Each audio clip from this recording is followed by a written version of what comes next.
Dengan program makan bergizi ini kita harapkan juga mendorong dan menggerakkan ekonomi lokal. Termasuk diantaranya adalah penyerapan terhadap tenaga kerja di daerah di mana lokasi dapur itu berada.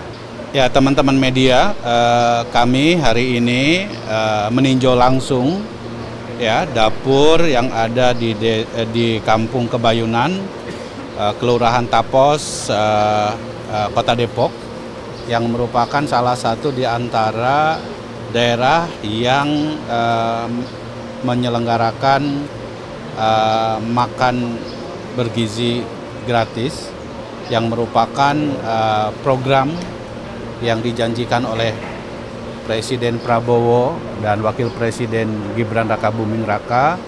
Dan kita bisa menyaksikan tadi bahwa di Kampung Kebayunan ini atau di Kelurahan Tapos ini khusus ada 5 dapur, dan kita bisa lihat bagaimana dapur ini setiap dapurnya melayani rata-rata 3.000 porsi bagi anak-anak ya, terutama anak-anak yang bersekolah baik PAUD, SD, SMP maupun SMA.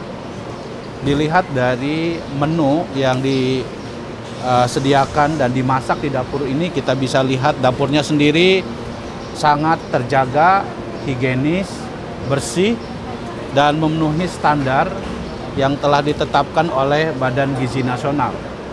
Setiap dapur sendiri kita lihat dan kita saksikan sendiri tadi ada ahli gizi yang memeriksa kandungan dari setiap porsi yang nanti akan dibagikan kepada anak-anak ya. Dan juga kita bisa melihat setiap porsi yang diberikan berbeda-beda walaupun kandungan gizinya sama. Misalnya untuk SD, anak-anak SD nasinya hanya 100 gram. Kemudian untuk SMP 150 gram, sementara SMA 200 gram. Jadi porsi yang diberikan tentu tergantung dari kebutuhan kecukupan gizi bagi setiap usia anak-anak yang diberikan dalam makan bergizi ini. Jadi tentu program ini merupakan program yang sangat-sangat positif ya, sebagai bentuk tanggung jawab negara, dan ini merupakan hari yang sangat bersejarah di mana negara hadir memberikan satu investasi bagi kualitas sumber daya manusia Indonesia menuju Indonesia Emas 2045. Dengan mulai diberlakukannya program makan bergizi gratis di seluruh Indonesia hari ini, tentu ini menunjukkan satu bentuk ya komitmen yang sangat kuat dari Presiden Prabowo agar kualitas sumber daya manusia Indonesia, terutama anak-anak kita ya itu dapat mengkonsumsi makanan yang bergizi.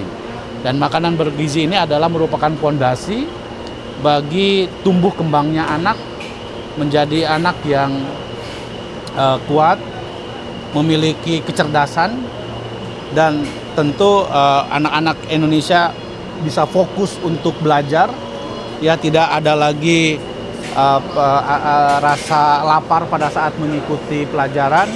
Dan kita harapkan tentu ini merupakan bentuk komitmen yang kuat dari Presiden Prabowo dalam rangka memastikan agar program peningkatan kualitas sumber daya manusia Indonesia betul-betul bisa diwujudkan nanti.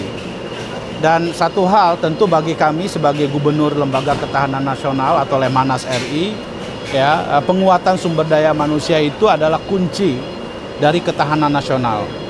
Kalau sumber daya manusia Indonesia kuat, maka bangsa kita akan memiliki daya tahan yang sangat kuat dan bisa bersaing dengan negara-negara yang lain.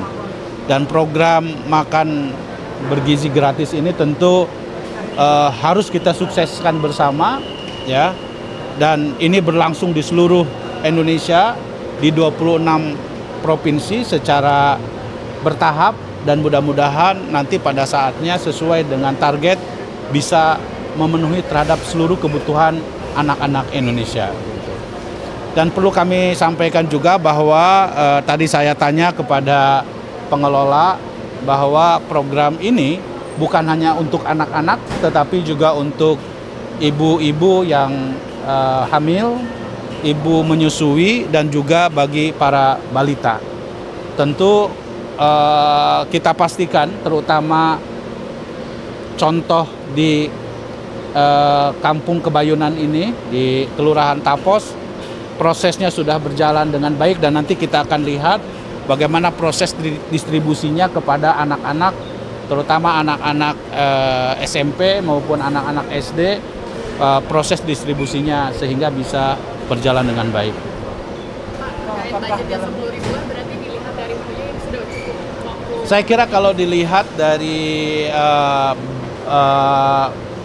isinya, ya, menunya, itu saya kira memang sudah 10.000, ya. Dengan kita lihat misalnya nasi tergantung dari gramnya gitu ya. Kemudian tadi ada ayam, ada tempe orek, ya, ada sayur acar. Tadi juga di dapur yang kedua kita lihat juga menu yang lain juga berbeda. Ada yang isinya tempe, kemudian telur, kemudian sayuran dan buah-buahan jeruk. Jadi kalau kita lihat dari aspek itemnya sudah mencukupi 10.000 tersebut. Tapi rencana memasukkan susu itu jadi nggak sih, Pak? Nah, itu saya kira nanti pada saatnya harus ada, karena itu bagian dari meningkatkan kualitas gizi dari anak-anak kita. Nah, tadi kami mendapatkan laporan bahwa untuk di Kebayunan ini ada 39 sekolah, ya. 39 sekolah. Jadi untuk dapur ini terdiri dari 5, ya. Setiap satu dapur itu melayani rata-rata 3.000, ya. Tentu tergantung dari berapa jumlah sekolah, dari jumlah siswanya. Tetapi untuk di dapur Kebayunan ini, ya, dari 5 dapur ini melayani sekitar 39 sekolah, baik PAUD, SD, SMP maupun SMA gitu. Bapak, 16.000 ini setiap hari ya diproduksi? Iya, tentu. Ini 16.000 ini untuk setiap hari, ya, yang melayani semua sekolah 3 km dari radius dapur ini gitu. Dan jumlahnya ada sekitar 39 sekolah. Pak, misalkan ditemukan warga yang mengadukan misalkan makanannya basi, itu dilarikan kemana, Pak? Saya kira di dapur ini kan ada kepala dapurnya, ada ahli gizinya, dan ada yang bertugas secara operasional. Satu hal yang bisa kita saksikan dari proses dapur hari ini adalah bahwa ini bisa menarik, memperkerjakan tenaga lokal masyarakat di sini. Setiap dapur itu memperkerjakan 46 warga lokal. Ya, itu artinya adalah bahwa dengan program makan bergizi ini kita harapkan juga mendorong dan menggerakkan ekonomi lokal. Termasuk diantaranya adalah penyerapan terhadap tenaga kerja di daerah di mana lokasi dapur itu berada. Ya, saya tadi tanya satu persatu di antara para pekerja yang baik sebagai tenaga masak maupun yang memasukkan menu ke makanan maupun yang mendistribusikan, ini sudah memperkerjakan masyarakat lokal, dan ini menunjukkan bahwa memang dampak dari program makanan bergizi ini akan mendongkrak ekonomi lokal yang ada di masing-masing daerah tersebut. Nanti kita wawancara lagi. Ya, nanti kita wawancara. Satu lagi, Pak, bahan pokok sendiri diproduksi dari sini juga di ini ya, Pak, produksinya? Ya, tentu kita harapkan ya nanti mitra yang ada di sini juga bisa diharapkan bisa memanfaatkan potensi pangan lokal yang ada di wilayah sini.